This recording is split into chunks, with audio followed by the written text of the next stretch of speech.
Hello बच्चों, आज work और हीट के बारे में जानेंगे।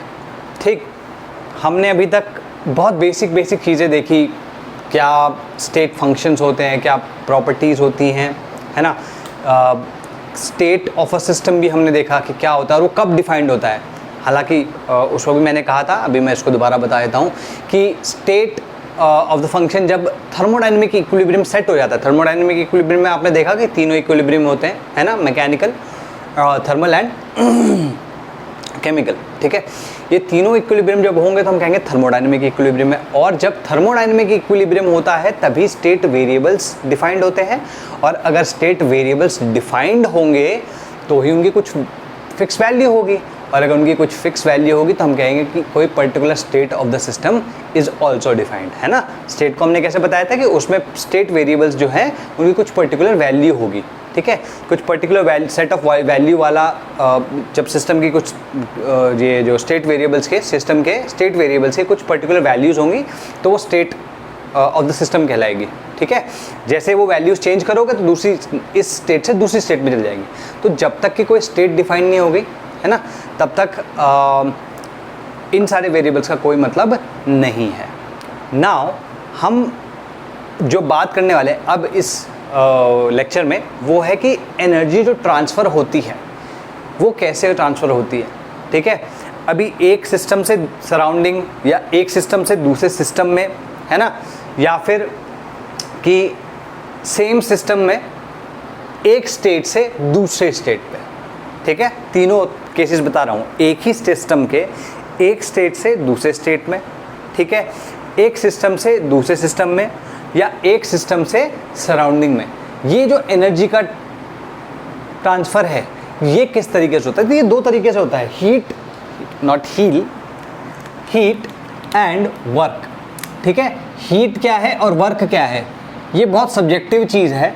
दोनों मतलब किसी केस अगर तुम सिस्टम एक पर्टिकुलर तरीके से डिफाइन करो तो वही जो एनर्जी ट्रांसफ़र है उसको हम हीट कह सकते हैं, और अगर तुम किसी दूसरे तरीके से उस सिस्टम को डिफाइन करो तो उसी एनर्जी ट्रांसफ़र को हम हीट वर्क भी कह सकते हैं।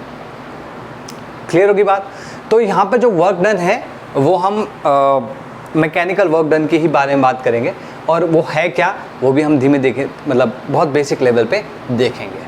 ठीक, तो आज हम एनर्जी ट्रांसफ़र की बात करते हैं। लिखो इसमें, modes of energy exchange, modes of energy exchange. There are two ways by which a system can interact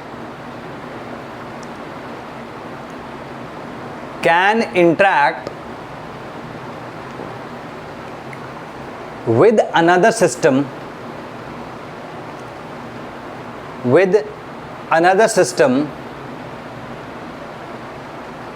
can interact और exchange लिखना। ठीक है, can interact और can exchange energy with another system or its surroundings। ठीक है, दोबारा बोल रहा हूँ, there are two ways by which a system can interact or can exchange energy with another system or its surroundings। ठीक है, जो दो वे हैं वो है हीट और work. There are two ways ना, first is heat, second is work. Heat क्या है? हम किसी भी एनर्जी एक्सचेंज को हीट की संज्ञा या हीट का नाम तब देंगे जब जो हीट है या जो एनर्जी ट्रांसफ़र है वो इसलिए हो रहा हो क्योंकि दोनों के बीच में, जिन दो बॉडीज़ के बीच में एनर्जी का ट्रांसफ़र हो रहा है वो तब हो रहा हो जब उनके बीच में टेम्परेचर डिफरेंस हो। जैसे एक सिस्टम 1 है, अगर मैं तुम्हें इसमें इसको थोड़ा सा दिखाना चाहूँ तो जैसे मान लो ये सिस्टम 1 है और ये सिस्टम 2 है, या फिर ये सिस्टम है और ये सराउंडिंग है। ठीक है जी, अगर मान लो इसका टेम्परेचर T1 है, इसका टेम्परेचर T2 है, या इसका टेम्परेचर T1 है, इसका टेम्परेचर T2 है, ठीक है, और T1 is not equal to T2, फ़र्क नहीं पड़ता कौन किससे ज़्यादा है, अनइक्वल अगर होंगे तो एनर्जी ट्रांसफ़र होगा, किस तरफ होगा वो अलग बात है, वो डिपेंड करेगा कि किसका टेम्परेचर ज़्यादा है, क्योंकि हीट हमेशा हाई टेम्परेचर से लो टेम्परेचर पे फ्लो करती है। तो अगर T1 is not equal to T2 there will be some energy exchange over here. इस केस में जो एनर्जी एक्सचेंज हो रहा है हम उसे हीट कहेंगे, ठीक है। जैसे अगर तुम्हें एग्जाम्पल के तौर पे बोलें, अगर कोई तुम्हारे यहाँ मेहमान आता है तो तुम या तो भाई कुछ ना कुछ तो उसके लिए पेय रखोगे, पीने के लिए कुछ ना कुछ, तो शुरुआत में तुम पानी देते हो, फिर तुम पूछते हो कि आप चाय लें, ठंडा लेंगे या गर्म लेंगे, तो अकॉर्डिंग टू हिज और हर प्रेफरेंस तुम उसको या तो चाय दे सकते हो या फिर कोल्ड ड्रिंक दे सकते हो या कोई जूस दे सकते हो। तो अगर तुमने चाय दी, ठीक है, तो चाय के लिए देने के बाद आप क्या यूजुअली क्या कहा जाता है कि आप जल्दी पी लीजिए नहीं तो ठंडी हो जाएगी, है ना। अच्छा, अगर मान लो आपने कोल्ड ड्रिंक या कुछ जूस दिया होता तो आप कहते हैं कि जल्दी पी लीजिए नहीं तो गर्म हो जाएगा। तो एक चीज़ ठंडी हो रही है, एक चीज़ गर्म हो रही है, how do we decide that, हमें कैसे पता कि ये ठंडा है गर्म हो रहा है। तो जब चाय की बात करें तो चाय, लेट्स से चाय इज़ दी, ये चाय है, तो इस केस में, चाय के केस में जो T1 है, टेम्परेचर ऑफ द चाय will be greater than temperature of the surrounding, जो उसका आसपास का एटमॉस्फेयर है, जो एयर है, उसके टेम्परेचर से ज़्यादा होगा। तो हीट कहाँ से कहाँ फ्लो करेगी, यहाँ से यहाँ, और हीट तब तक फ्लो करेगी जब तक ये दोनों टेम्परेचर इक्वल ना हो जाए, है ना। इसका मतलब क्या हुआ, चाय का टेम्परेचर धीमे धीमे डिक्रीज करने लगेगा, क्यों, क्योंकि इसका टेम्परेचर हायर है इससे। Got it. अगर मान लो तुमने कोल्ड ड्रिंक दी हो तो कोल्ड ड्रिंक में क्या होगा, ठंडी होती है ना, वो ठंडी होने का मतलब क्या हुआ कि जो सराउंडिंग है, जो एटमॉस्फेयर है, उससे कम टेम्परेचर रहता है इसका, है ना। तो चाय के केस में T1 will be greater than T2, लेकिन कोल्ड ड्रिंक के केस में T1 will be less than T2। अगर T1 लेस देन T2 है तो इस बारी एनर्जी इस डायरेक्शन में जाएगी, from the surrounding to the cold drink.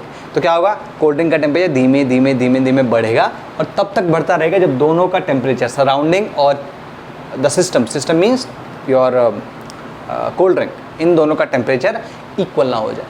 तो टेम्परेचर पहले कम था, अभी बढ़ गया, तो हम कहेंगे कि कोल्ड ड्रिंक गर्म हो गई। गॉट दैट, ठीक है जी, ये समझ में आ गया ना, ठीक है। तो इसमें लिखो heat, it may be defined as the quantity of energy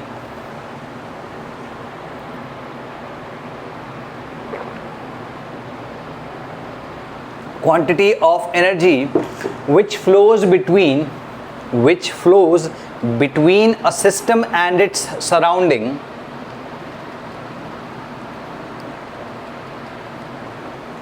ठीक है, between a system and its surroundings because of the temperature difference between them, ठीक है।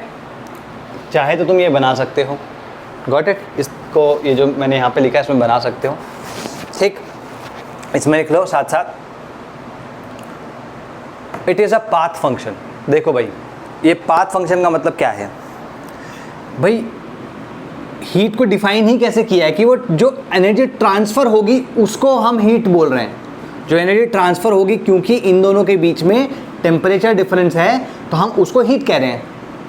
तो जब तक कोई प्रोसेस नहीं होगा तब तक हीट ट्रांसफ़र का मतलब ही नहीं हुआ, ठीक है। अगर कोई प्रोसेस हो ही नहीं रहा है, ये सिस्टम जो है एक पर्टिकुलर स्टेट में आराम से पड़ा हुआ है, ठीक है, इसका सराउंडिंग से कोई लेना देना नहीं है, तब तक कोई हीट एनर्जी ट्रांसफ़र नहीं होगी और तब तक हीट डिफाइंड नहीं होगी, ठीक है। तो इसलिए पाथ फंक्शन है, जब तक प्रोसेस नहीं होगा हीट नहीं होगी, और अलग अलग पाथ होंगे तो अलग अलग टाइप की हीट होगी, ये ध्यान रखना। तो लिखो, it is a path function because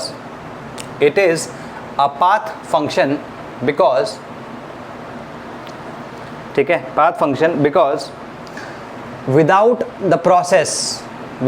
the process there is no meaning of heat, without the process there is no meaning of heat, and different process have different amounts of heat। मतलब मान लो T1 से T2, मतलब T1 T2 जो temperature है वो है, मतलब difference है वहाँ पे, लेकिन कांस्टेंट वॉल्यूम पे ये हीट ट्रांसफ़र हो रही है या कांस्टेंट प्रेशर पे ये हीट ट्रांसफ़र हो रही है, तो वहाँ पर डिफरेंस आता है। ये धीमे धीमे हम आगे देखेंगे, but just to tell you कि ये पाथ डिपेंडेंट है, ये मैं बता रहा हूँ, है ना। तो लिखो कि it is a path function. पहला क्या कि it's without the process it has no meaning, and for different processes heat has different values. For different processes the heat has different values. ये क्लियर होगी भाई बात। अब इसमें आगे लिखो कि ये दो तरीके से जाना जाता है। हालांकि जो पहला तरीका मैं बताऊंगा वो अभी तक मैंने पढ़ाया नहीं है, which is the first law of thermodynamics. ठीक है, फर्स्ट लॉ ऑफ थर्मोडायनेमिक्स तो नेक्स्ट क्लास में पढ़ेंगे, लेकिन फिर भी ये चीज़ लिख लो, क्योंकि आगे जब दोबारा इसको रिवाइज करोगे तो तुमको कहीं ना कहीं ये देखना पड़ेगा। तो लिखो इसमें, it is generally calculated using first, it is generally calculated using first, मतलब पहला क्या है, first law of thermodynamics, first law of thermodynamics. ठीक है, हालांकि थर्मोडायनेमिक्स का फर्स्ट लॉ बेसिक है, बहुत ही बेसिक है। It is based on the law of conservation of energy. अगर तुम्हारे पास डेल्टा ई है एंड W है, ठीक है, वर्क डन, तो तुम Q कैलकुलेट कर सकते हो। ठीक है, कैसे करोगे वो मैं आगे बताऊंगा ही। क्लियर होगी बात, लिखो इसे। ठीक है, ठीक। सेकेंड लिखो, इफ, ये तो है ना from first law of thermodynamics, और सेकेंड लिखना, if heat capacity of any process is given to us, heat capacity of any process is given to us. ठीक, अब किसी प्रोसेस के लिए हीट कैपेसिटी देने का मतलब ये होता है कि, चलो हीट कैपेसिटी को डिफाइन करते हैं थोड़ा, है ना। हीट कैपेसिटी 3 प्रकार की होती है। ठीक, तो पहली लिखो heat capacity of, sorry, heat capacity is a path function, heat capacity is a path function and is different,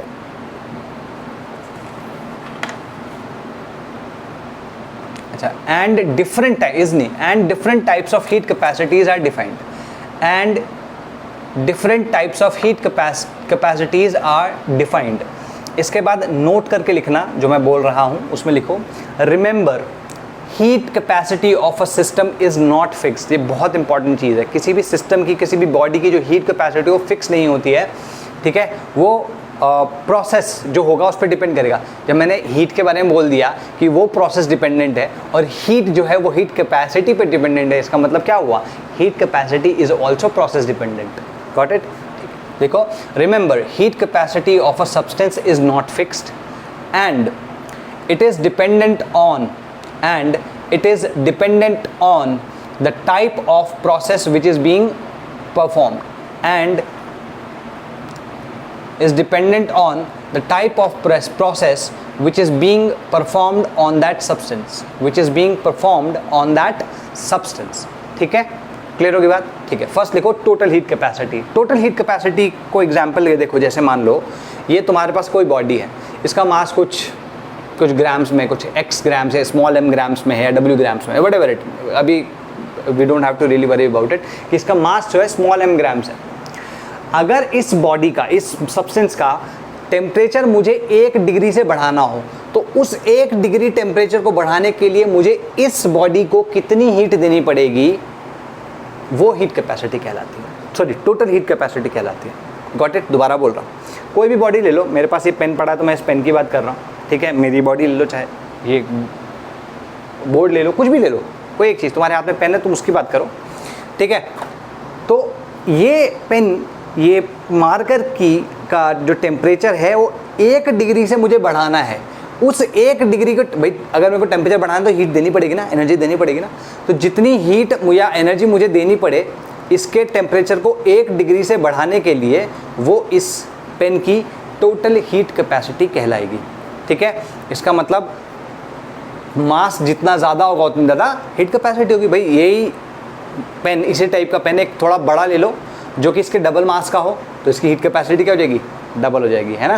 तो लिखो इसमें, heat required to raise the temperature of a system, heat required to raise the temperature of a system by 1 degree Celsius, by 1 degree Celsius under given process. किसी भी देखो मैंने क्या बोला था, प्रोसेस के ऊपर डिपेंड करेगी, तो हमेशा प्रोसेस डिपेंडेंट होगा, ये ध्यान रखना, ठीक है।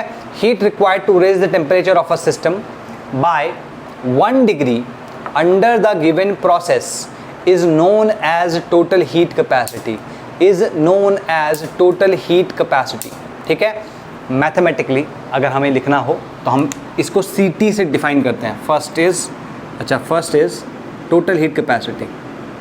एक सेकेंड यार, मैं इसको सबको ना मिटा देता हूँ, बहुत ज़्यादा घचपच हो जाती है अदरवाइज।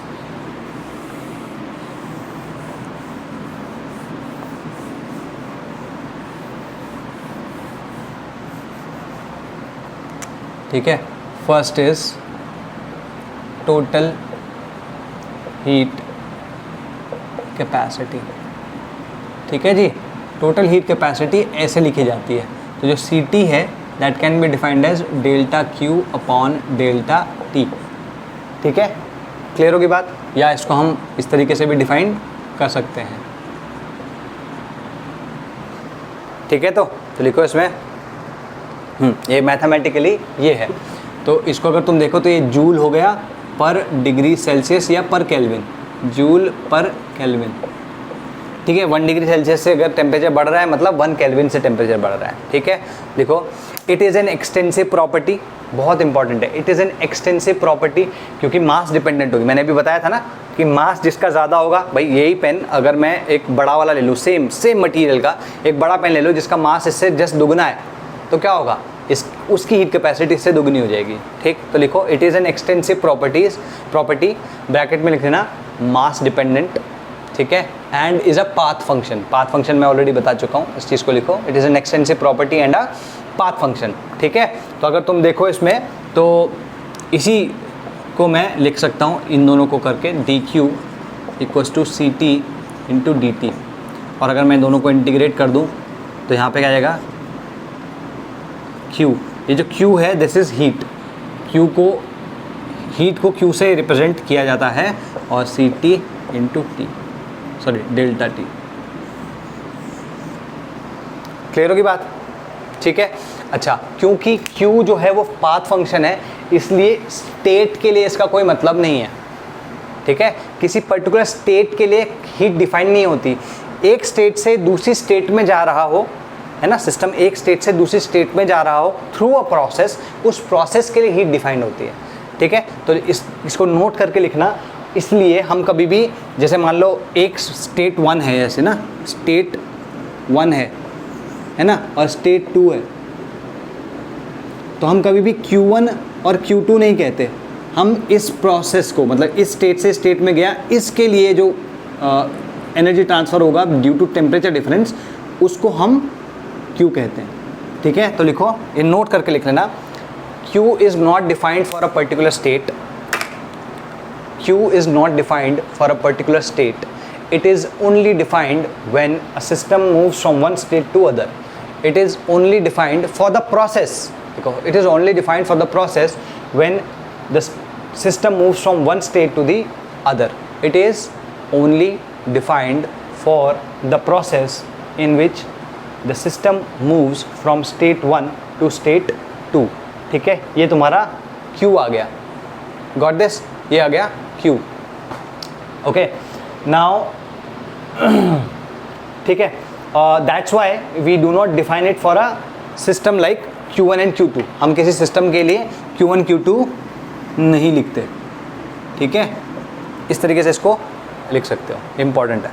नेक्स्ट लिखो, molar heat capacity. Molar heat capacity जो होती है, ठीक है, मोलर हीट कैपेसिटी हालांकि हीट कैपेसिटी से ही रिलेटेड है, बस थोड़ी सी इसकी डेफिनेशन चेंज कर देते हैं। मोलर हीट कैपेसिटी की डेफिनेशन होती है कि अगर मैं किसी भी सब्सटेंस के 1 मोल का टेम्परेचर 1 डिग्री से बढ़ाऊं, तो उसके लिए जो हीट की ज़रूरत होगी या उसके लिए जो एनर्जी की ज़रूरत होगी, that is your molar heat capacity. Got that?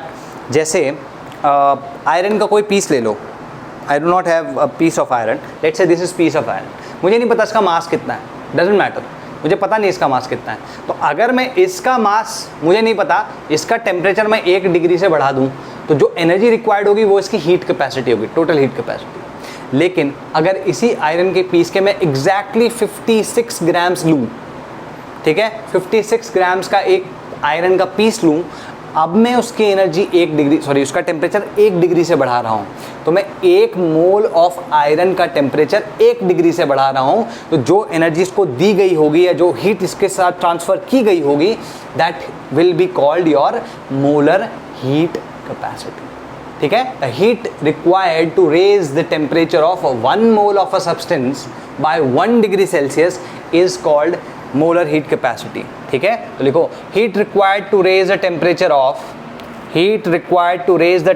Of 1 mole of a substance by 1 degree Celsius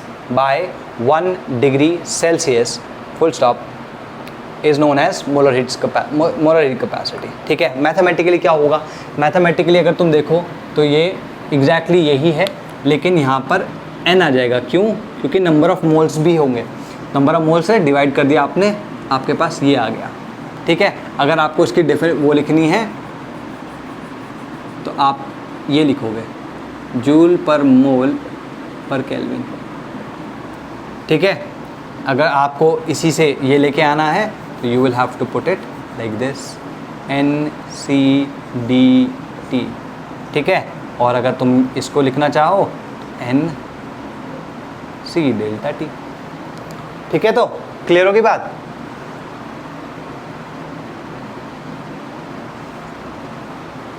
ठीक, तो लिख लो इसे NC डेल्टा T।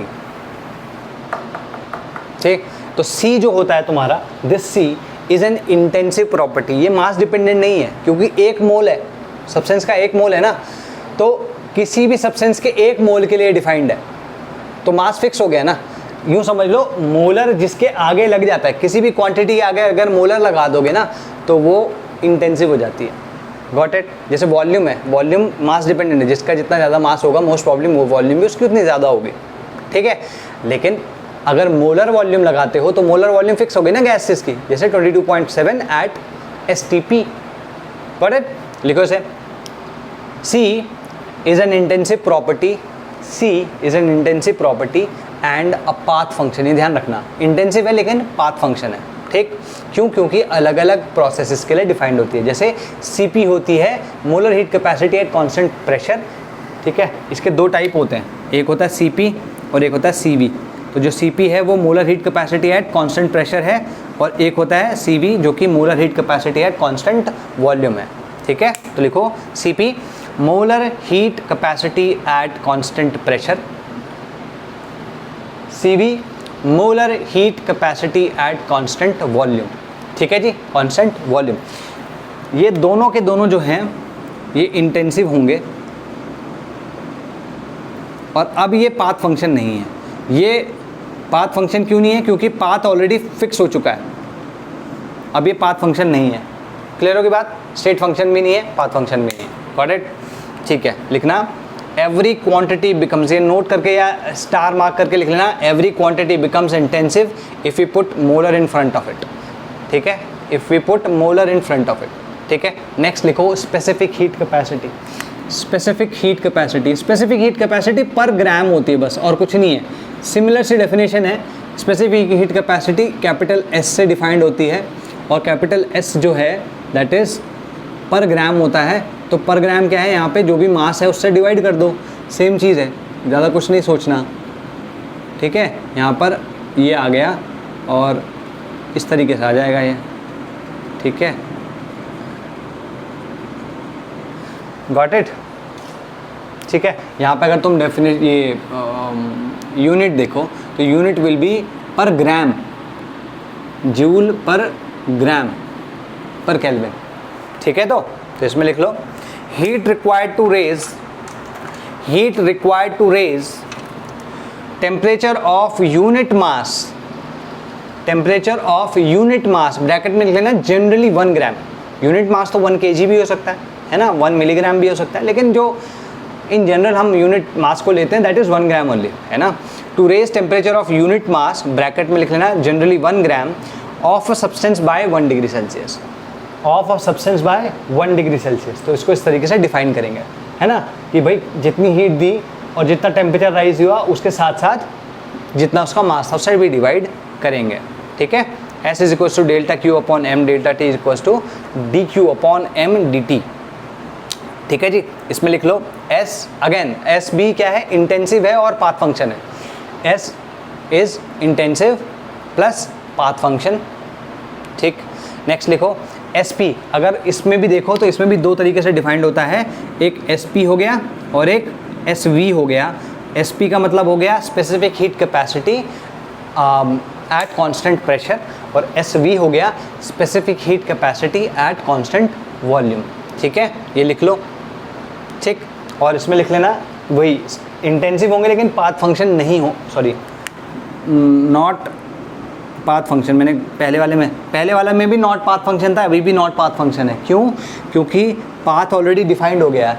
अगर कांस्टेंट प्रेशर में के थ्रू अगर तुम उस प्रोसेस के थ्रू अगर तुम इसको करोगे तब तुम्हारा जो हीट स्पेसिफिक हीट होगी वो specific heat at constant pressure. तो SP एकदम पर्टिकुलरली डिफाइंड है किसी पर्टिकुलर प्रोसेस के लिए, तो पाथ फंक्शन नहीं है, पाथ फंक्शन नहीं है, पाथ डिफाइंड मतलब पाथ डिपेंडेंट नहीं है, ठीक है, नॉट पाथ डिपेंडेंट, ठीक है जी। अच्छा, अगर मुझे इनके बीच में वो चाहिए तो ये बहुत इंपॉर्टेंट है, CT जो होती है वो N इंटू C होती है या M इंटू S होती है, ठीक है, क्लियर होगी बात। और अगर मेरे को C और S में चाहिए तो C is equal to capital M into S। Capital M और N क्या है यहाँ पे, N जो हो गया तुम्हारा नंबर ऑफ मोल्स हो गए, ठीक है, स्मॉल m जो हो गया तुम्हारा मास ऑफ सिस्टम या सब्सटेंस, जो भी तुम लिखना चाहो वो लिख लो, और जो कैपिटल M है वो है molar mass of the system या substance, molar mass of system लिख रहा हूँ मैं, तुम सब्सटेंस भी लिख सकते हो। क्लियर होगी भाई बात ये, ठीक है जी, लिख लो इसको, ठीक है, क्लियर है। अच्छा, मैंने अभी तुम्हें पहले भी कहा था कि जो हीट कैपेसिटी है वो फिक्स नहीं होती है ना, वो पाथ डिपेंडेंट है।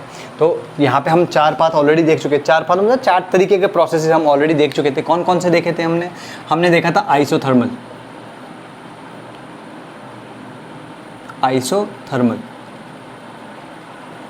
ठीक है, इसमें डेल्टा T क्या होता है, 0 होता है, क्योंकि डेल्टा T अगर 0 होगा तो ये क्या हो जाएगा, it will be from plus infinity to minus infinity, ठीक है, प्लस इन्फिनिटी से माइनस इन्फिनिटी के बीच में कुछ भी हो सकता है, गॉट इट, मतलब not defined in a way. Isochoric, ठीक है, आइसोकोरिक के लिए इट इज़ CV, और आइसोबारिक के लिए, ठीक है, CP, और एडियाबैटिक के लिए एडियाबैटिक के लिए DQ ही 0 होता है, मतलब एनर्जी हीट एक्सचेंज ही 0 होता है, इसके लिए C इज इक्वल टू 0, ठीक है, ये ध्यान रहेगा। मतलब यहाँ पर माइनस इन्फिनिटी से प्लस इन्फिनिटी के बीच में कोई सी भी वैल्यू आ सकती है डिपेंडिंग ऑन द प्रोसेस। तो जब आइसोथर्मल है उसके लिए तो कोई सी वैल्यू आ सकती है, आइसोकोरिक के लिए डिफाइंड होती है, आइसोबारिक के लिए डिफाइंड होती है, और एडियाबैटिक के लिए 0 होती है, ध्यान रखना है, ठीक है। Heat capacity can have any value from minus infinity to plus infinity depending on the process, ये चीज़ मैं अभी बोल रहा था, ठीक है जी। It can have any value from minus infinity to plus infinity depending on the process, ठीक है जी। अच्छा, और कुछ बताने वाला था क्या मैं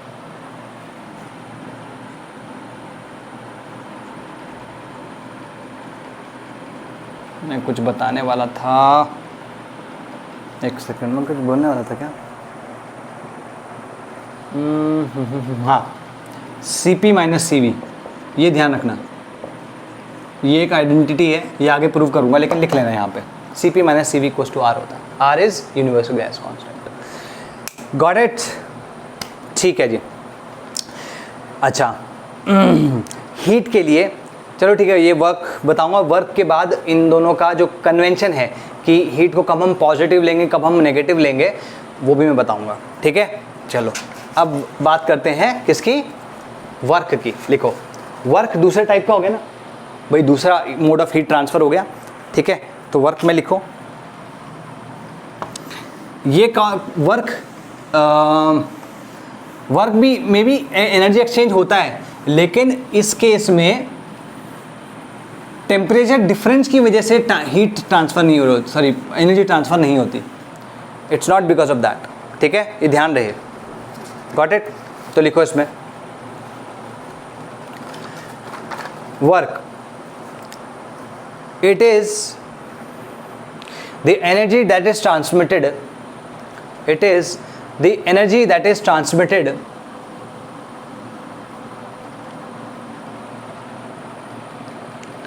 which is not because of temperature difference, which is not because of temperature difference, which is not because of temperature difference.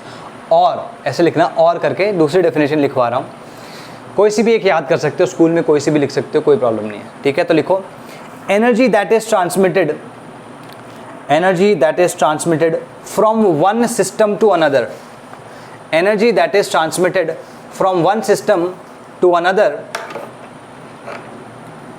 और system to surrounding or system to surrounding in such a way that difference of temperature is not directly involved। Temperature difference directly involve ना हो उसमें, temperature difference की वजह से energy difference, वो जो energy का ट्रांसफर हो रहा है वो नहीं हो रहा। टेम्परेचर डिफरेंस की वजह से होगा तो उसको हीट कहेंगे, लेकिन अगर टेम्परेचर डिफरेंस की वजह से नहीं हो रहा है, किसी और वजह से हो रहा है, तो हम उसको वर्क कहेंगे। ठीक है जी, तो लिखो इसमें that difference of temperature is not directly involved is known as work, is known as work, full stop। बहुत इंपॉर्टेंट चीज़ है, it is a path function. ठीक है, ये पाथ फंक्शन होता है।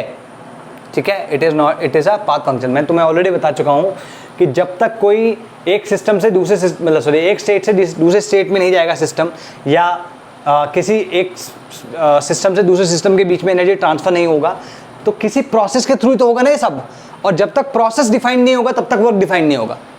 ठीक है, तो स्टेट के लिए इसका कोई मतलब नहीं है, सिर्फ और सिर्फ प्रोसेस के लिए डिफाइंड है। तो लिखो इसको, it is a path function defined only for a process, it is a path function defined only for a process, defined only for a process.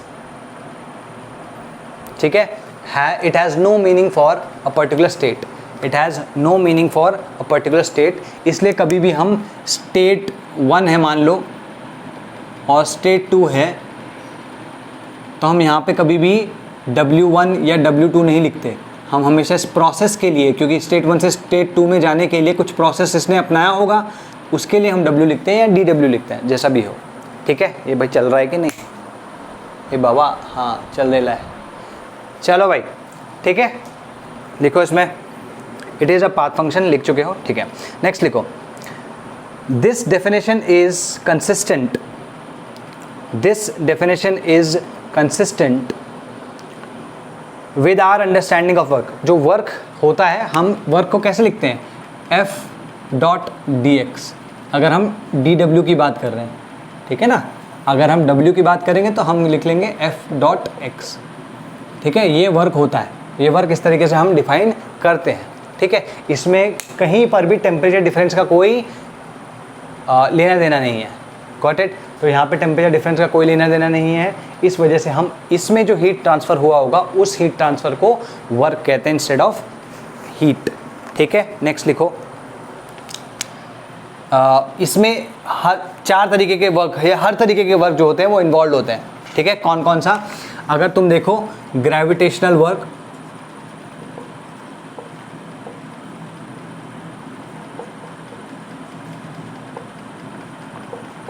ठीक है, मैकेनिकल वर्क,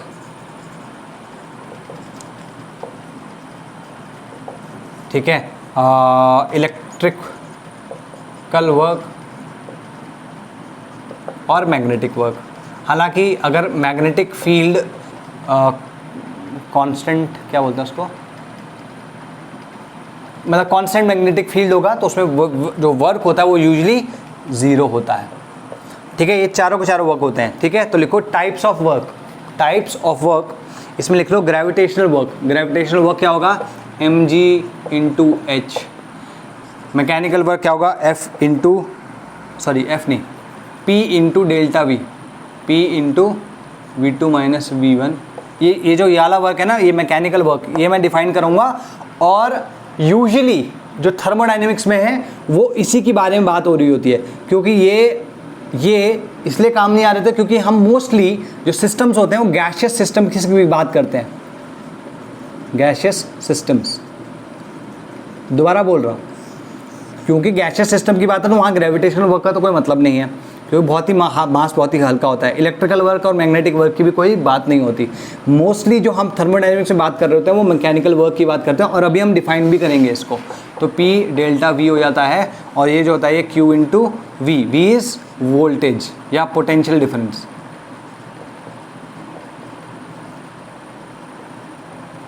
ठीक है, तो ये तुम लिख सकते हो चारों के चारों टाइप ऑफ वर्क्स। ठीक, क्लियर होगी बात। यूनिट की अगर तुम बात करो, हीट की यूनिट भी जूल होती है, इसकी यूनिट भी जूल होती है। ठीक है, इन जनरल, या कैलोरी भी लिखी होती है कहीं कहीं पे। Got it?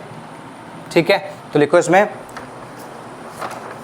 Heat and work are forms of energy. Heat and work are forms of energy, hence their units are also forms of energy. Hence their units are also units of energy, not forms of energy, units of energy. ठीक है, SI system में ये हो गया SI, और कहीं कहीं पे ये हम ये SI नहीं है लेकिन ये भी डिफाइंड होता है कैलोरीज में।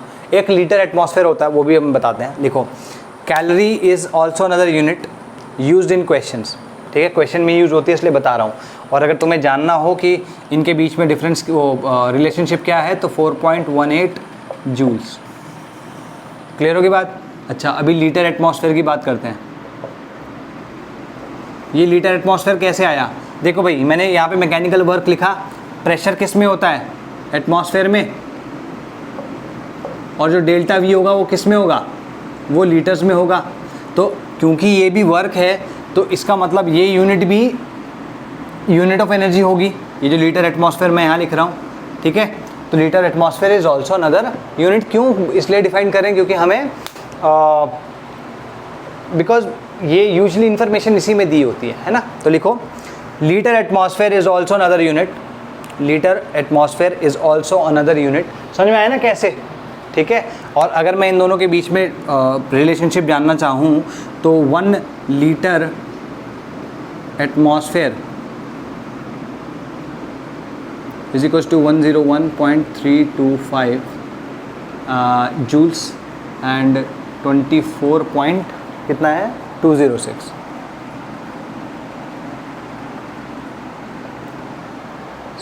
क्लियर है भाई? कूल। ठीक है जी, अब वर्क की बात कर लेते हैं। वर्क जो है रिवर्सिबल इरिवर्सिबल प्रोसेसेस सबके लिए डिफाइंड होता है। इरिवर्सिबल के लिए हम क्या यूज़ करेंगे और उससे हम मतलब एक जेनरिक फार्मूला निकालेंगे, और फिर हम जो पीवी वर्क होता है, जो ये वाला वर्क है मैकेनिकल वर्क, वो कैलकुलेट करेंगे। ठीक है, ये वर्क्स को हमें कैलकुलेट करने की ज़रूरत नहीं है इस चैप्टर में। हालांकि तुम हमेशा कह सकते हो कि सर जनरल ये ग्रेविटेशनल वर्क, इलेक्ट्रिकल वर्क और मैग्नेटिक वर्क भी होता है। अग्रीड होता है, लेकिन क्योंकि इस चैप्टर में जो भी हमारे सिस्टम्स होते हैं मोस्टली गैसियस सिस्टम्स होते हैं इसलिए हम मैकेनिकल वर्क ज़्यादा यूज़ कर रहे होते हैं। ठीक है, एक और चीज़ आती है आगे जिसको हम यूज़फुल वर्क कहते हैं। यूज़फुल वर्क, ये वर्क तो क्या है, ये सिस्टम में कंज्यूम हो जाएगा, है ना, ये सिस्टम में कंज्यूम हो जाएगा। यूज़फुल वर्क वो वर्क होता है हम जो किसी और काम को करने में यूटिलाइज कर सकते हैं। तो उसके बारे में हम आगे बात करेंगे। Don't want to confuse you, just for the time being we will discuss about mechanical work. तो लिखो, फॉर इरिवर्सिबल प्रोसेस, किसी भी इरिवर्सिबल प्रोसेस, वर्क डन जो हम कैलकुलेट कर रहे हैं वो इरिवर्सिबल प्रोसेस के लिए कहते हैं। देखो इसमें, for irreversible process state parameters such as P, T etcetera can not be defined. ये ध्यान रखना है। मैंने तुम्हें क्या बताया था अभी थोड़ी देर पहले, या इनफैक्ट बिल्कुल शुरुआत, इस लेक्चर के शुरुआत में बताया था, इरिवर्सिबल जब प्रोसेस होता है तो उसमें पीटी डिफाइंड ही नहीं होते। क्यों? क्योंकि इरिवर्सिबल प्रोसेस में there is no thermodynamic equilibrium, that's why none of the parameters, none of the state functions are defined. Got it? तो लिखो since the system is not at thermodynamic equilibrium, since the system is not in thermodynamic equilibrium during an irreversible process, that's why state parameters such as P, T, etc. are not defined. Therefore state parameters such as P, T, etc. are not defined. ठीक है, अगर ये defined नहीं है तो हमने क्या बोला था, P delta V is the mechanical work. भाई जब P ही डिफाइंड नहीं है, P ही डिफाइंड नहीं है तो हम वर्क कैसे डिफाइन कर सकते हैं? ठीक है, तो लिखो hence work cannot be estimated using the pressure of the gas। ये जो P यहाँ पे लिखा है ना, ये प्रेशर ऑफ द गैस है, ध्यान रखना। जो P यहाँ पे लिखा हुआ था that is the pressure of the gas. ठीक है, तो that is the pressure of the gas.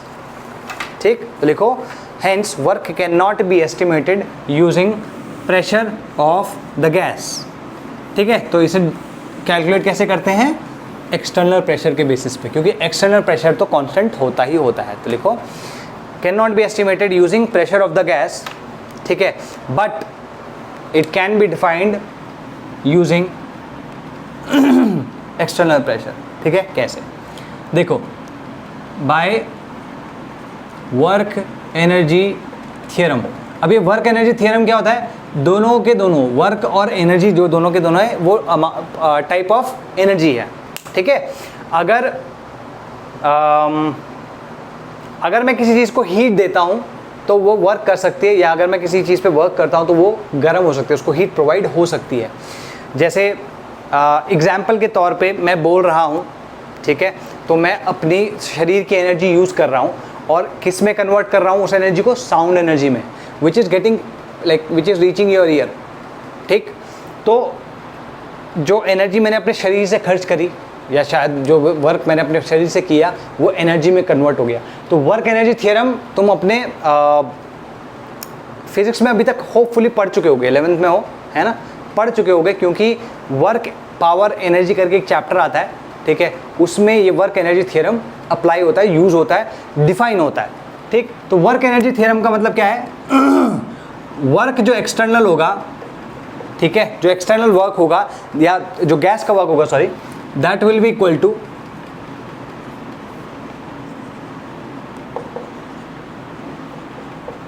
Kinetic energy of piston. अब ये तुम बोलोगे सर ये क्या है? इसको इस तरीके से देखो भाई, मान लो ये पिस्टन है ना, ये एकदम से नीचे मूव किया और यहाँ पे ये आ गया, तो इसने क्या किया? यहाँ पर इसकी काइनेटिक एनर्जी 0 थी और यहाँ पर भी इसकी काइनेटिक एनर्जी 0 है, लेकिन इसके बीच में तो काइनेटिक एनर्जी 0 नहीं थी। इस दौरान जो वर्क किया है गैस ने, वो जो एक्सटर्नल वर्क है प्लस जो इसकी काइनेटिक एनर्जी थी इस क्या बोलते हैं इसे, पिस्टन की, उसके इक्वल था। और क्योंकि जो गैस है, गैस कंप्रेस हो रही है, मतलब गैस नीचे को आ रही है, और जो या ये कह लो गैस इसके ऊपर फोर्स कैसे लगा रही होगी? पिस्टन के ऊपर गैस जो फोर्स लगा रही होगी वो इस तरफ होगा, F गैस। ठीक है, और जो F एक्सटर्नल होगा वो किस तरफ होगा? वो इधर की तरफ होगा। तो अगर तुम ध्यान से देखो, इसका डायरेक्शन इधर है, इस फोर्स का डायरेक्शन इधर है, तो इसमें जो गैस के द्वारा जो वर्क किया होगा that will be negative of the external work. ठीक है, ये तुम्हारा इक्विवेलेंस आ गई कि मतलब external work plus kinetic energy of the system, इन दोनों को अगर हम जोड़ें that will be the work done on the gas और by the gas, whichever way you want to put it.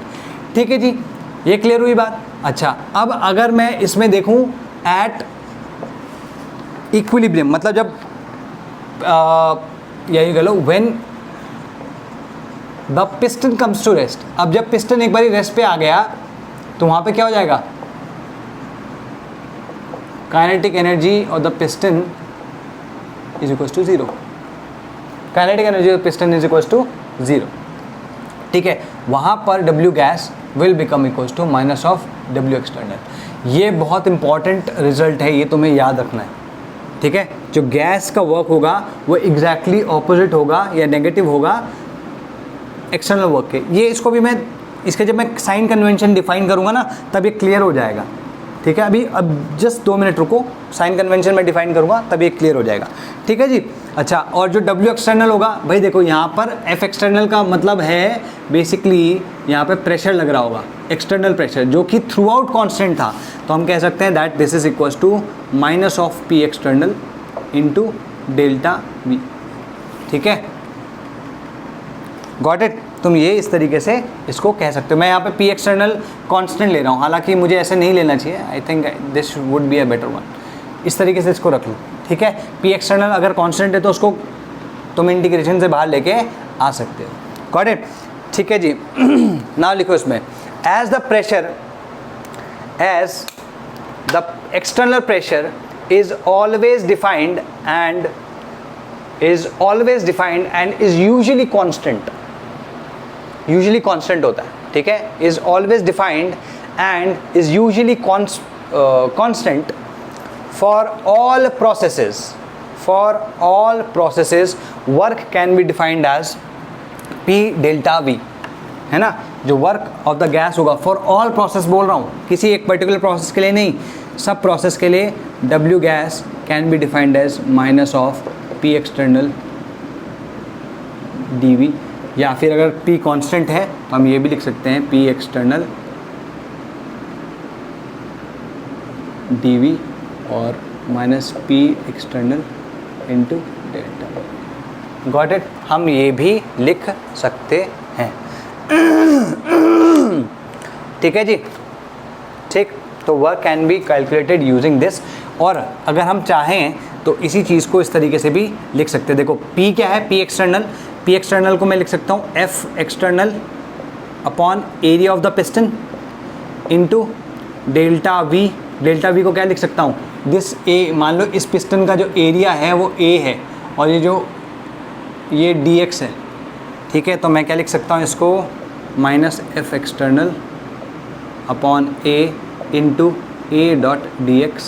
A से A कट गया तो हम यहाँ पे लिख सकते हैं minus F external dot dx, ठीक है ना। जो हम शुरुआत में जो फॉर्मूला लिखा था मैंने उसके जैसे ही आ गया, तो ये क्लियर है, मतलब we can say that this is correct, ठीक है जी। अब PV वर्क है, PV वर्क लिख दो, सॉरी इरिवर्सिबल प्रोसेस के लिए लिखो पहले। अगर इरिवर्सिबल प्रोसेस है तो उसको आइडेंटिफाई कैसे करोगे। देखो अगर इरिवर्सिबल प्रोसेस दिया होता है ना कभी भी, तो वो या तो डायरेक्टली बोल देगा, या फिर वो कहेगा कि जो एक्सटर्नल प्रेशर है वो कांस्टेंट है, या फिर वो कहेगा जो सिस्टम है वो उसमें सडन चेंजेस आए हैं, या फिर वो कहेगा कि जो सिस्टम है वो स्टेबल नहीं है ना, उसमें कुछ टर्बुलेंस है, ठीक है। तो ये लिखो इरिवर्सिबल प्रोसेस को, how to identify irreversible process लिखो, how to identify irreversible process, ठीक है। How to identify irreversible process. पहला, अगर ऐसे दिया हो तो first isothermal plus P external is constant, इसका मतलब क्या हो गया, the process has been carried out irreversibly. लिख लो isothermal plus P external is constant, bracket में क्या लिखोगे, इरिवर्सिबल प्रोसेस, ठीक है। नेक्स्ट दूसरा एक तरीका होता है कि ये एडियाबैटिक प्रोसेस है और P एक्सटर्नल कांस्टेंट है, तो लिखो adiabatic process plus P external is constant, क्योंकि तुम देखोगे आइसोथर्मल प्रोसेस के लिए डेल्टा T 0 होता है, लेकिन P, V और Q 0 नहीं होते। अगर तुम एडियाबैटिक के लिए देखो तो Q वहाँ पे 0 होता है, लेकिन P, V, T जो होते हैं वो 0 नहीं होते हैं, ठीक है। तो P एक्सटर्नल अगर कांस्टेंट दिया है मतलब इरिवर्सिबली प्रोसेस हुआ है, ठीक। नेक्स्ट लिखो, या फिर इस तरीके से दिया होता है कि सडन और फास्ट प्रोसेस और डिस्टर्बेंस इन द सिस्टम, ठीक है। और इन तीनों केस में P गैस जो होगा वो कांस्टेंट नहीं होगा, ध्यान रखना, P गैस कांस्टेंट नहीं हुआ, वो डिफाइंड ही नहीं हुआ। क्यों? क्योंकि सिस्टम थर्मोडायनेमिक इक्विलिब्रियम में नहीं है। इरिवर्सिबल प्रोसेस में सिस्टम थर्मोडायनेमिक इक्विलिब्रियम में नहीं होता, इसलिए प्रेशर, वॉल्यूम, टेम्परेचर कुछ डिफाइन नहीं कर सकते। Got it? ठीक है, ठीक। सडन और फास्ट प्रोसेस और डिस्टर्बेंस इन द सिस्टम। ठीक, अब पीवी वर्क की बात कर लेते हैं। पीवी वर्क क्या है? देखो, जैसे यहाँ पर पी एक्सटर्नल है, जैसे मैंने यहाँ पे ये डिफाइन किया ना, एग्जैक्टली पीवी वर्क यही हुआ कि भाई पी एक्सटर्नल ने ए क्रॉस सेक्शनल एरिया है इस पिस्टन का, और ये dx डिस्टेंस से नीचे आया है। पी एक्सटर्नल इसके ऊपर प्रेशर लगा था, ठीक है जी। तो वर्क क्या होगा? तो लिखो पीवी वर्क, मैकेनिकल वर्क लिखो, पीवी वर्क ब्रैकेट में लिखना mechanical work. assuming that under an external force F external, ठीक है, या तो प्रेशर मान लो या F मान लो, F एक्सटर्नल, ठीक है जी। तो F एक्सटर्नल किसके ऊपर लग रहा है? एक पिस्टन जिसका एरिया A है, तो F external upon A will be equal to P external. हाँ है ना, सबसे पहली चीज़ ये आ गई, ठीक है जी। ओके, नेक्स्ट लिखो इसमें,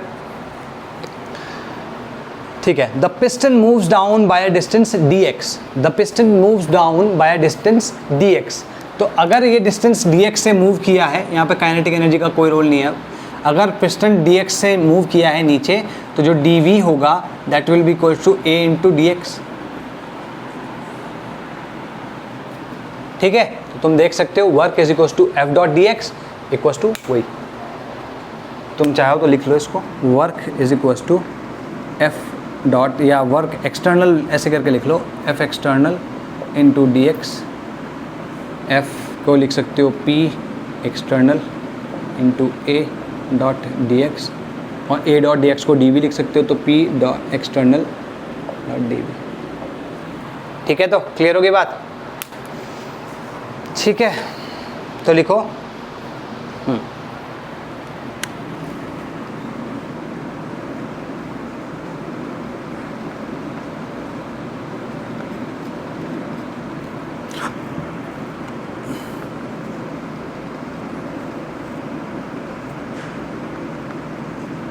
ये बहुत इंपॉर्टेंट फार्मूला, क्योंकि ये हर जगह यूज़ होता है इन इरिस्पेक्टिव ऑफ द प्रोसेस, ये फार्मूला हर जगह यूज़ होगा, ठीक है। तो लिखो, as the work done in above case, as the work done in above case, ये P external है, सॉरी मैं यहाँ लिखना भूल गया, P external,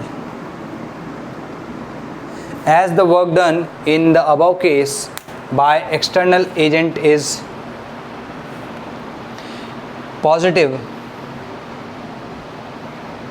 ठीक है, a negative sign is introduced to convey the work done by the gas, a negative sign is introduced to convey the work done by the gas।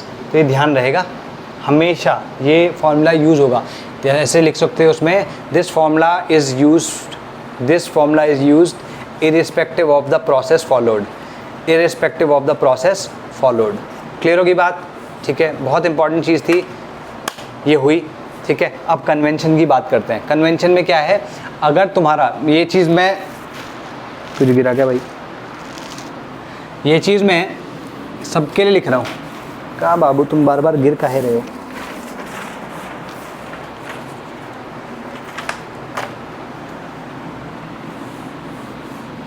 अगर मैं हीट की बात करूँ, ठीक है, Q, तो Q पॉजिटिव होगा कब?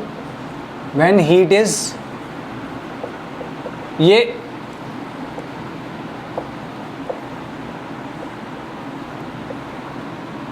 ठीक है, ये ध्यान रखना, when heat is given to the system then heat is considered to be positive, that means उसका साइन पॉजिटिव रहेगा।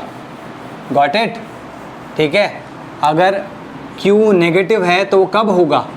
Heat is taken from the system, या फिर heat is given by the system, ठीक है। W की बात करो, W positive कब होगा? जब work done on the system ठीक है जी। और वर्क नेगेटिव कब होगा? Work done by the system, ठीक है। अब ये work done on the system by the system क्या है? जैसे अगर तुम यहाँ पे देखो, इसमें एफ एक्सटर्नल बाहर की तरफ है, ठीक है। बाहर वाले फोर्स ने तो पॉजिटिव वर्क किया, लेकिन गैस कैसा फोर्स लगा रही थी?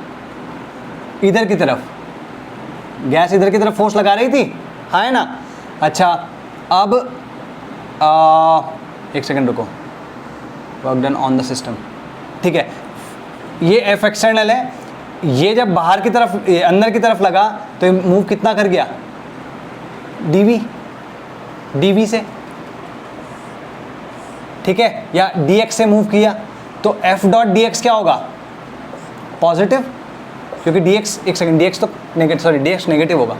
तो ये एफ डॉट dx जो पॉजिटिव यहाँ पे लिख रहा हूँ मैं, dx यहाँ पे नेगेटिव होगा। क्यों? क्योंकि dx जो वैल्यू है, ये जो x की जो वैल्यू है, this is decreasing, this is decreasing, x की वैल्यू डिक्रीज कर रही है। तो जो W गैस होता है वो क्या होता है? एग्जैक्टली इसका नेगेटिव, हाँ है ना।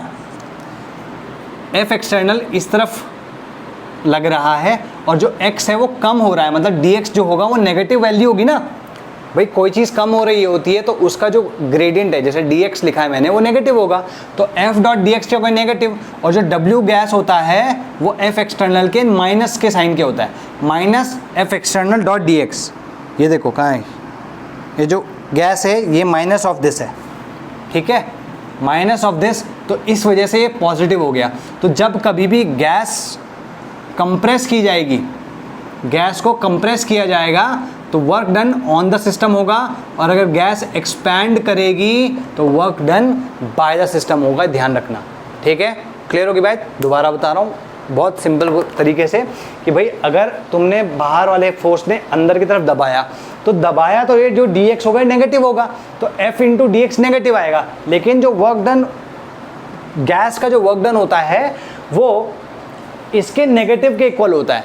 तो minus of F external dot D x, that whole quantity will be positive. That means कि जब हम सिस्टम को या गैस को कंप्रेस कर रहे हैं तो वर्क डन बाय जो सिस्टम का वर्क है वो पॉजिटिव है। इसका मतलब पॉजिटिव कब होगा? जब सिस्टम कंप्रेस होगा, और नेगेटिव कब होगा? जब सिस्टम एक्सपैंड करेगा। Got it? ये बहुत इंपॉर्टेंट चीज़ थी, ये तुम्हें जाननी ज़रूरी है। इसमें हालांकि जो कन्वेंशन होता है वो कन्वेंशन तुम्हारा क्या बोलते हैं इसको यार, फिजिक्स में तुम्हारा कन्वेंशन डिफरेंट होता है, ठीक है। फिजिक्स का कन्वेंशन क्या है कि फिजिक्स के कन्वेंशन में ये जो W है एग्जैक्टली इसका साइन ऑपोजिट हो जाता है। अगर work done on the system है, मतलब कंप्रेस हो रहा है, तो वर्क उसमें नेगेटिव होता है ना, और अदरवाइज वर्क पॉजिटिव होता है। Q का साइन सेम रहता है, ठीक है। तो लिखो इसे, any energy given to the system is positive, any energy taken out of the system is negative. ये क्या है? केमिस्ट्री का कन्वेंशन है, केमिस्ट्री का कन्वेंशन है, ठीक है। तो कंप्रेशन का वर्क पॉजिटिव, एक्सपेंशन का वर्क नेगेटिव। Got it? ठीक है जी। अच्छा, sign convention is different from physics, लिख लो, ये नोट करके लिख लेना। The sign convention is different from physics इसलिए बोल रहा हूँ क्योंकि थर्मोडायनेमिक्स तुम्हारे फिजिक्स में तुम बिल्कुल एंड में पढ़ोगे, ठीक है। और वहाँ पर तुम्हें जब कन्वेंशन अलग लिखेगी तो तुम कंफ्यूज मत होना, ठीक है। कुछ नहीं है, लॉज सब चीज़ें सेम है, बस लिखने का तरीका थोड़ा सा डिफरेंट हो जाता है, वो भी मैं बताऊँगा कैसे। Sign convention is different from physics but the meaning comes out to be the same, but the meaning comes out to be the same only in equation, ठीक है। सेम ओनली इन इक्वेशन, ठीक है। Full stop लिखो, लिखो full stop के बाद only in equation we have to use different sign convention for work, we have to use different sign convention for work. जैसे बस एग्जाम्पल के तौर पे बता रहा हूँ, हालांकि मैंने अभी तक फर्स्ट लॉ नहीं कराया। फर्स्ट लॉ क्या कहता है? Delta E is equal to Q plus W. ये तो तुम्हारा केमिस्ट्री की वजह के बेसिस पे हो गया, ठीक है। लेकिन जो फिजिक्स के बेसिस पे होता है, फिजिक्स में होता है Q माइनस डब्ल्यू, ठीक है। ये फिजिक्स वाला हो गया, तो बस इतना डिफरेंस है। बाकी चीज़ें सेम रहती हैं। Got it? तो ये क्यों होगा, क्या होगा, तुम फिजिक्स में समझ लेना, बहुत ज़्यादा सोचने की ज़रूरत नहीं है, दोनों चीज़ सेम रहेंगी। बस ये बता दिया इसलिए ताकि वहाँ पे कंफ्यूज मत हो कि यहाँ पे तो ये वाला फॉर्मूला यूज़ हो रहा है, वहाँ पे वाला फॉर्मूला यूज़ हो रहा है। ठीक है, क्लियर है? हालांकि मैंने अभी तक ये कराया नहीं, अभी नेक्स्ट चीज़ ये करानी है, लेकिन इससे पहले हम हीट के बारे में बात करते हैं कि हीट और वर्क जो है वो काफ़ी सब्जेक्टिव होता है। ठीक है, वो काफ़ी सब्जेक्टिव होता है। तो उसमें लिखो same energy transfer can be called, same energy transfer can be called heat, same energy transfer can be called heat or can also be called work depending on the choice of the system, depending on the choice of the system। ठीक है, चलो इसको समझने के लिए एक system है तुम्हारे लिए, वो बनाता हूँ। ठीक है, उसमें देखो, एक सेकेंड, ये सारा का सारा मिटाना पड़ेगा। एक सिस्टम बना रहा हूँ, है ना, या एक सिस्टम नहीं, एक एपरेटस बना रहा हूँ, उसमें हम दो अलग अलग तरीके से सिस्टम को चूज़ करेंगे। ठीक है, दो अलग अलग तरीके से सिस्टम को चूज़ करेंगे। तो जैसे जैसे हम सिस्टम को चूज़ करेंगे तो जो हीट का ट्रांसफर, एनर्जी का ट्रांसफ़र हुआ है, वो एक केस में तो हीट आएगा और एक केस में it will come out to be work. ठीक है, मान लो कि हमने एक इमर्शन रॉड, पता है ना तुमको, घर पे कभी कभी गीज़र नहीं होता या किसी का है ना, तो हम क्या यूज़ कर रहे होते हैं, वहाँ पे एक इमर्शन रॉड यूज़ कर रहे होते हैं। ठीक है, तो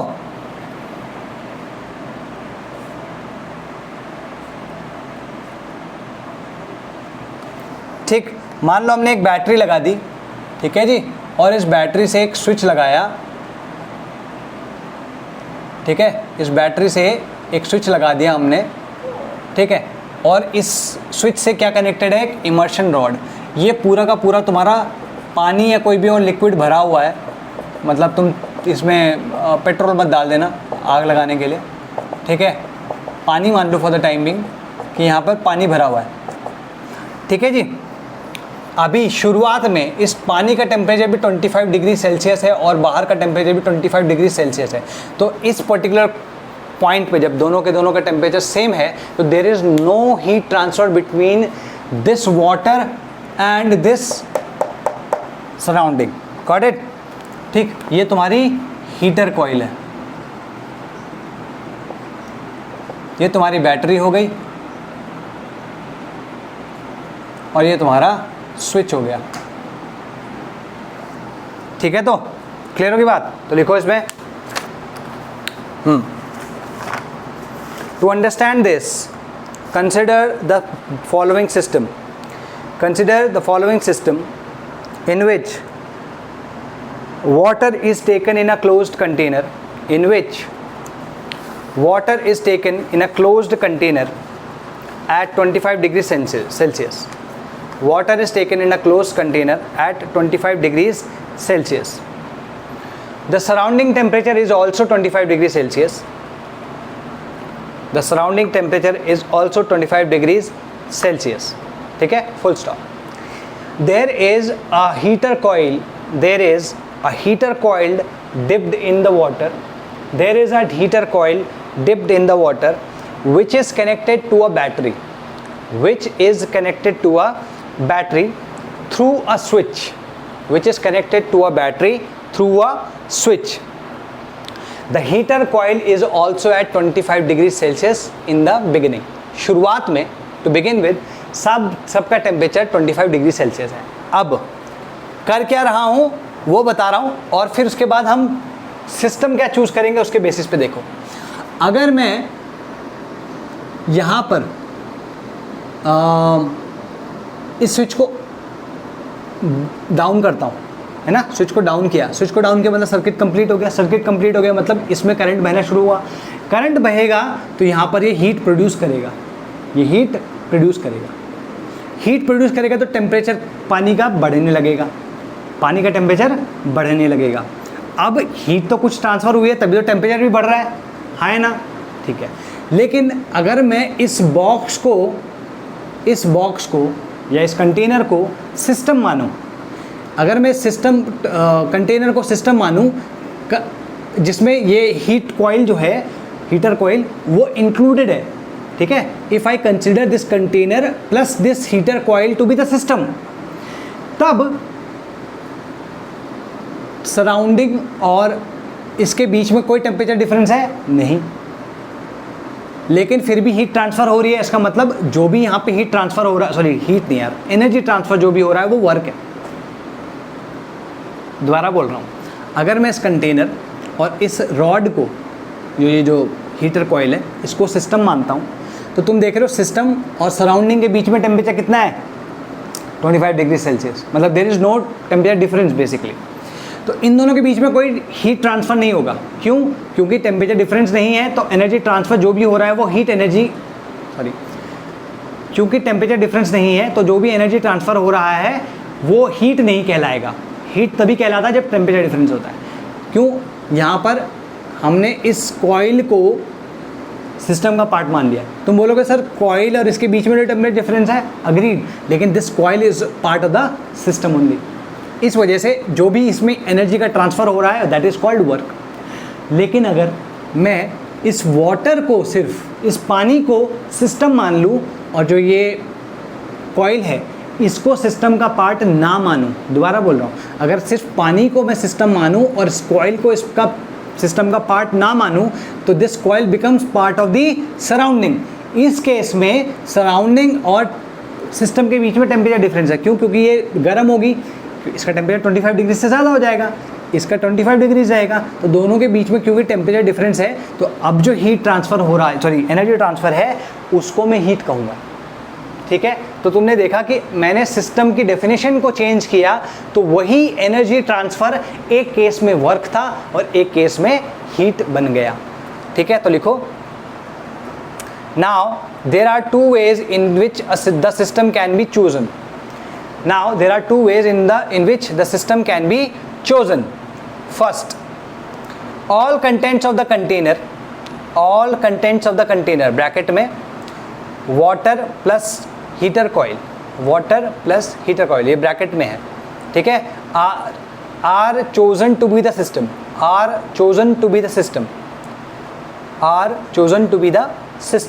ठीक है। In this case, when the switch is turned on, there will be increment in the temperature of the system. Full stop. Since the temperature of the surrounding was equal to the temperature of the temperature of the system. ठीक है, अभी क्योंकि this is part of the system only, इसका surrounding से कोई मतलब लेना देना नहीं है, तो सराउंडिंग के बीच में अगर टेम्परेचर डिफरेंस देखें तो ज़ीरो है। ठीक है, since the temperature of the surrounding was equal to the temperature of the system, so heat can not flow, but still there is increment in the energy of the system,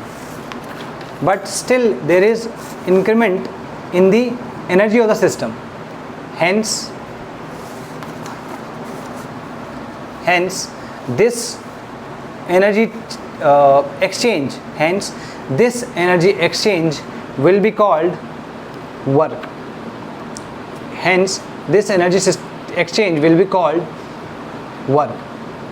This helps increase the temperature of the system. ठीक है, this helps increase the temperature of the system. इसमें लिख सकते हो साथ साथ कि this temperature rise must be due to the electrical work done by the battery. This temperature rise must be due to the electrical work done by the battery on the system. तो electrical work की वजह से है, must be due to the electrical work done by the battery on the system, not because of heat transfer, as initial temperatures were equal. Initial temperature क्या है? Equal है।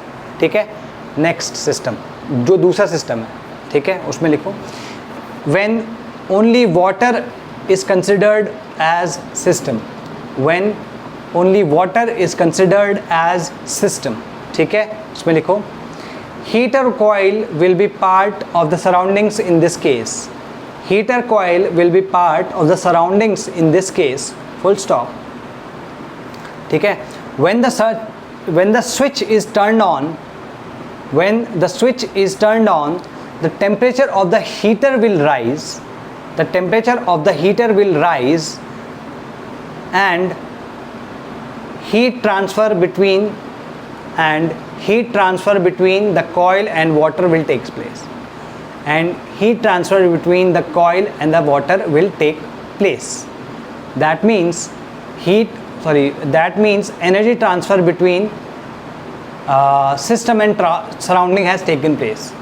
That means energy transfer between system and surrounding has taken place due to difference of temperature. In such a case, the energy transfer will be called heat.